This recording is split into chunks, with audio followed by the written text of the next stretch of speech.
For today's Monday makeup lesson, I'm going to show you how to create a classic smoky eye. It's one of those looks that looks so good on so many people, and I have lots of tips and tricks to show you guys to make sure it works perfectly for you. So let's get started. The first step to a perfect smoky eye is to make sure you're priming the lids, and you can use eyeshadow primer or concealer, but you really want to make sure you're completely covering the lid from the lash line up to the brows to create a blank canvas. This is to disguise any discoloration that we might naturally have on our lids and also give the eyeshadow something to hold on to. So you actually want to leave your eyeshadow, primer, or concealer just a little sticky. This will actually grab hold of the shadow. However, I do have a little trick to make sure you also get a good blend, so we'll get to that in a second. With any eye makeup look, the main areas of the eye would be the crease area, and the crease area is really important in a smoky eye. If you think of what smoke is, it's that deep dark color that then fades into nothing, and the crease area is where that fading into nothing happens. The crease area is basically where the lid creases into the eye shape, but it stops just underneath the brow bone.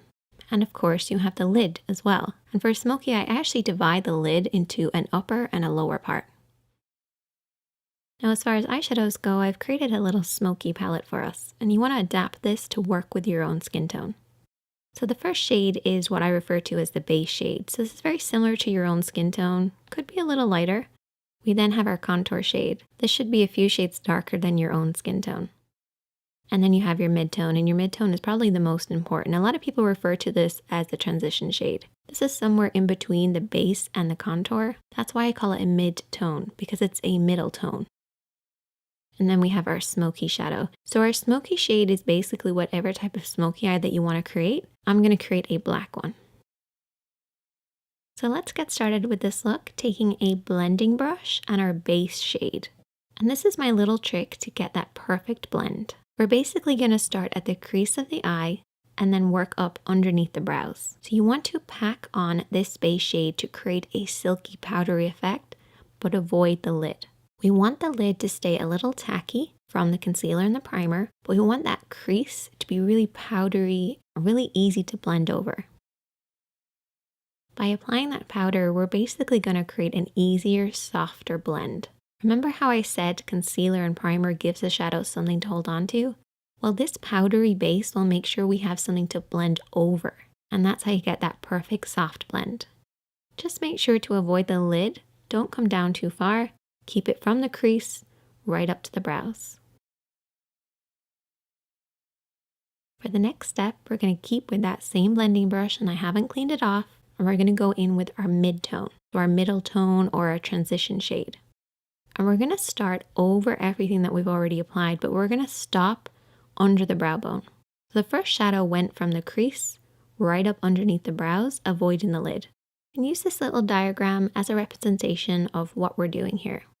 We're starting in this crease area and then softly blending upwards. If you're not sure where to stop and start your blend, you basically want to keep it in between these two parallel points.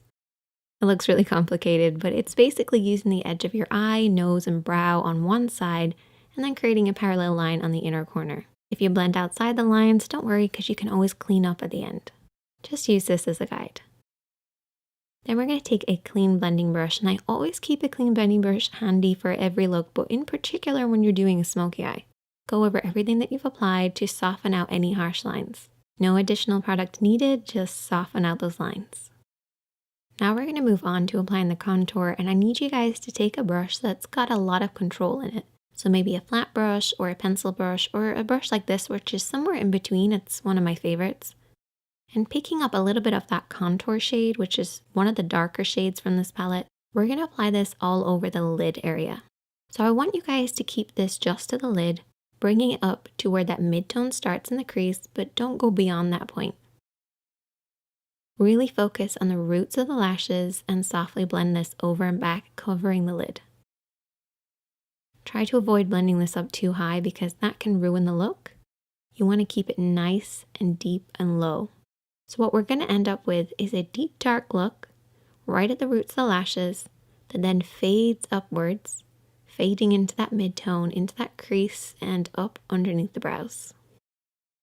Next, I want you to take a small flat brush, something that you have the most control over. And I want you to take your smoky shadow. So whatever smoky shadow that you're using, I'm using black. And there's two ways that you can apply this. You can bring your hand down onto the lash line, or you can come at it straight on. As you can see, my hand is pretty much at the level of my nose as I'm applying this. I'm applying it using the lash roots as my guide, and follow the natural shape of your lash line. If you have your hand too low at this point, you're going to blend that black up too far.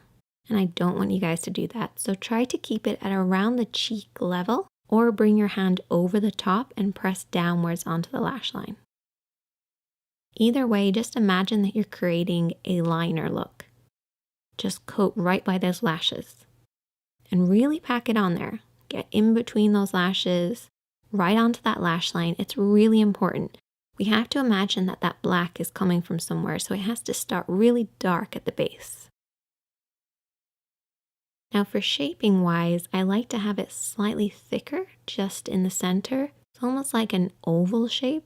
This will create that classic round shape that you get with a smoky eye. So it's slightly tapered on the inside and the outside, and highest in the middle.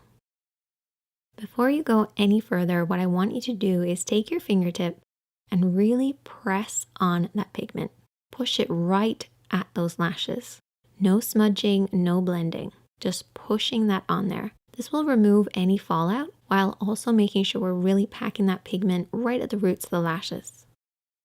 Once you've done that, you can then take your small blending brush or a pencil brush and softly and lightly smudge this out.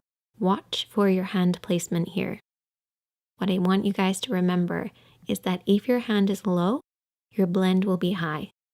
And that's good at the start because we want to bring that black from the root of the lashes upwards to about the halfway point of the lid. But if you keep your hand this low throughout the entire smudging process, you're going to end up pushing it up too high. Bring that brush slightly upwards. As you start to smudge, regain control over that brush and very softly sweep over and back. And this will prevent you from blending it up too high. You do not want it to surpass the lid and get into that crease area, depending on the look that you're doing, of course, but particularly for a classic smoky eye. Keeping it nice and low by the lashes is the best way to get that classic look. I usually split the lid into two sections, so I have a lower part and an upper part. I'm making it sound really complicated, but it's actually not that complicated. But if you learn these techniques, it will become easier, even though it sounds like I'm making it harder than it is. The next step is really important, and it's to really darken in between the lashes. So apply a pencil liner on your waterline, which is the upper tight line of your lid. What I like to do is just look down in a mirror and just kind of push upwards between the lashes. This will create that dark smoky look. You have to imagine where this smoky depth is coming from, and it should be coming right between the lashes. So try getting that pencil right in there. Another important thing is to coat those lashes. I actually brush my lashes downwards to make sure it's really dark right at the roots.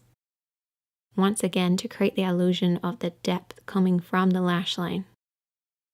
Essentially, it looks like we just have really thick lashes. If you want to go an extra step, you can always apply invisible liner. If you watch my videos a lot, you'll know that I've talked about this. It's basically lining very, very thinly right between your lashes, as close as possible. And I also went ahead and applied some falsies. Once again, this creates the illusion of a deep, dark look right at the roots. So that's pretty much all of the work done, but we've still got a lot of work to do. You have to clean up underneath the eyes because keeping it as clean and bright as possible will create that contrast with the smoky eye. So don't neglect doing this. You also want to clean up underneath the brows by taking a little bit of the base shade and a small brush and applying this on the brow bone. We have already applied this, but reapplying it will actually brighten this up. And you can also pop a little bit of this shadow on the inner corner of the eye too. I like to imagine that the smoky eye is coming from my lash line and you don't have lashes right in there. So try brightening it ever so slightly. finish off with lots of mascara to balance out the top. And there you go. A classic smoky eye, and you can use these techniques to create any number of different looks. But I love that deep dark look starting at the roots of the lashes and blending upwards. If you try out this look, I would love to hear from you guys. You can also send me a picture, and if you have any problems, I'm always here to help, so just leave a comment and I'll try and get back to you. Check out the other videos on the screen, hit that like button if you learned something, hit that subscribe button if you're new, and I'll see you guys in the next one.